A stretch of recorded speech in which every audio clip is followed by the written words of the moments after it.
నువ్వు ట్రాన్స్జెండర్ అయ్యాక ఏమైనా స్ట్రగుల్స్ గానీ అవమానాలు కానీ ఏమైనా ఎదురయ్యాయా? స్ట్రగల్స్ అంటే అది కామన్ కదా మేడం. అంటే స్ట్రగల్స్ అంటే చాలా చూస్తాము చిన్నప్పటి నుంచి.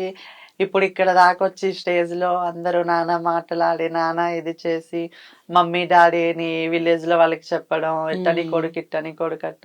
హైదరాబాద్ వచ్చాక నీ కొడుకు ఏం చేస్తున్నాడు, నీ కొడుకు ఇది చేస్తున్నాడా అది చేస్తున్నాడా, ఉంటాయి చాలా స్ట్రగుల్స్. చాలా పెయిన్ ఉంటది కదా. ఇంకా ఆపరేషన్ అయ్యేటప్పుడు మనం చాలా పెయిన్ అనుభవించాలి. ఎందుకురా ఈ లైఫ్, అంత పెయిన్స్ వస్తాయి. ఇంకా 40 days రూమ్ లో ఉంటాం కదా. చాలా అంటే చాలా స్ట్రగుల్స్. పెయిన్ అనేది అప్పుడు ఎవరున్నారు నీ దగ్గర?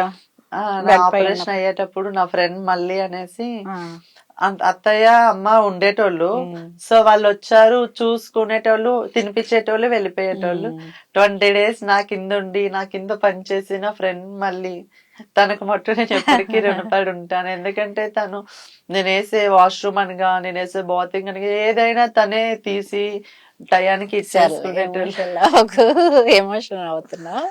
సో అట్లా తప్పదు మరి. ఒకటి నిర్ణయం తీసుకున్నప్పుడు ఇలాంటి పెయిన్ఫుల్ ఎన్నో వస్తుంటాయి. అందులో విలేజ్ నుంచి ఇక్కడికి వచ్చావు కాబట్టి అసలు మిస్ ఇండియా వరకు వెళ్ళిపోయావు అంటే నువ్వు అక్కడ ఉన్నావు.